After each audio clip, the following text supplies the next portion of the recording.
പരിശുദ്ധ പരമദിവ്യകാരുണ്യത്തിന് നേരവും ആരാധനയും സ്തുതിയും പുകഴ്ചയുണ്ടായിരിക്കട്ടെ. പരിശുദ്ധ പരമദിവ്യകാരുണ്യത്തിന് നേരവും ആരാധനയും സ്തുതിയും പുകഴ്ചയുണ്ടായിരിക്കട്ടെ. പരിശുദ്ധ പരമദിവ്യകാരുണ്യത്തിന് നേരവും ആരാധനയും സ്തുതിയും പുകഴ്ചയുണ്ടായിരിക്കട്ടെ. സ്നേഹസ്വരൂപിയായ ഈശോയെ, അങ്ങയുടെ സജീവമായ സാന്നിധ്യം വസിക്കുന്ന ദിവ്യകാരുണ്യ സന്നിധിയിലേക്ക് ഞങ്ങൾ പരിപൂർണമായി അണയുന്നു.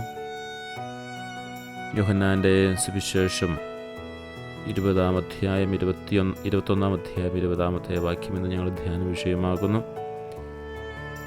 യോഹന്നാൻ അങ്ങയുടെ വക്ഷത്തിലേക്ക് ചാരിയിരുന്ന് അങ്ങയുടെ ഹൃദയ താളം കേട്ടതുപോലെ ഈ നിമിഷം അങ്ങയോട് ചേർന്നിരിക്കുവാൻ ഞങ്ങൾ ആഗ്രഹിക്കുന്നു.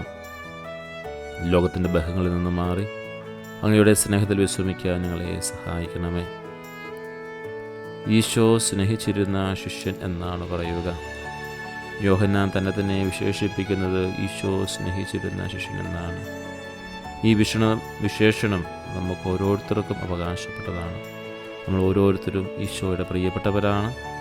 അവിടുത്തെ സ്നേഹം അനുഭവിക്കുവാൻ നമ്മൾ യോഗ്യരാണെന്ന് തിരിച്ചറിയുന്നതാണ് ശിഷ്യത്വത്തിൻ്റെ ആദ്യപടി.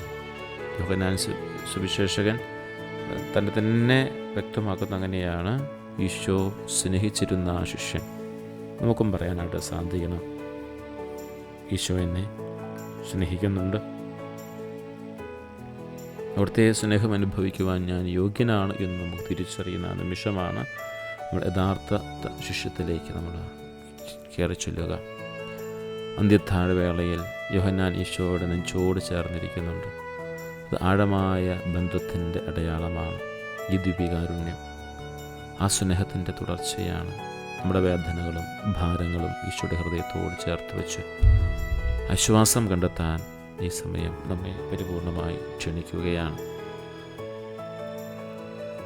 പത്രോസ് തിരിഞ്ഞു നോക്കുമ്പോൾ യോഹന്നാൻ ഈശോയെ അനുഗമിക്കുന്നതായി കാണുന്നുണ്ട്.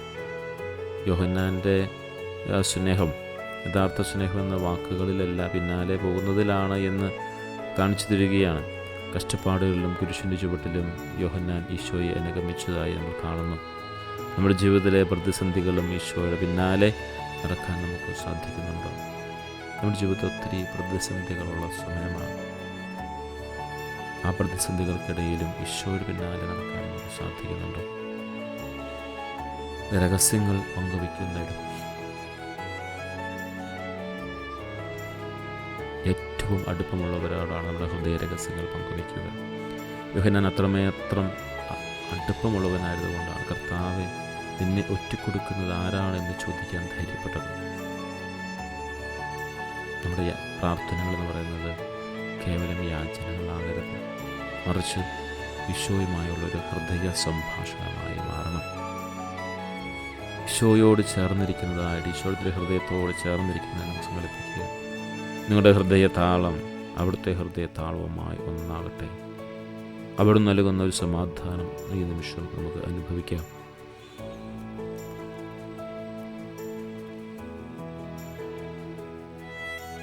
ഈശോയെ, അങ്ങയുടെ സ്നേഹത്തെക്കുറിച്ച് തിരിച്ചില്ലാത്തവർക്കും തിരിച്ചറിവില്ലാത്തവർക്കും ജീവിതത്തിൽ ഒറ്റപ്പെട്ടു പോയവർക്കും അവിടുത്തെ ഹൃദയത്തിൻ്റെ ആശ്വാസം ലഭിക്കുന്നതിനായി ഞങ്ങൾ പ്രാർത്ഥിക്കുന്നു.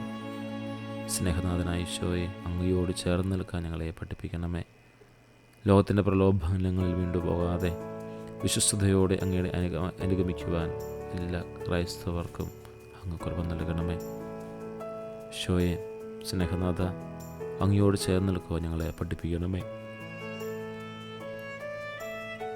യുവജനങ്ങളും കുട്ടികളും യോഹന്നാനെ പോലെ ഈശോയ്ക്ക് പ്രിയപ്പെട്ട ശിഷ്യരായി വളർന്നു വരുന്നതിനും വിശുദ്ധമായ ജീവിതം നയിക്കുന്നതിന് വേണ്ടി ഞങ്ങൾ പ്രാർത്ഥിക്കുന്നു.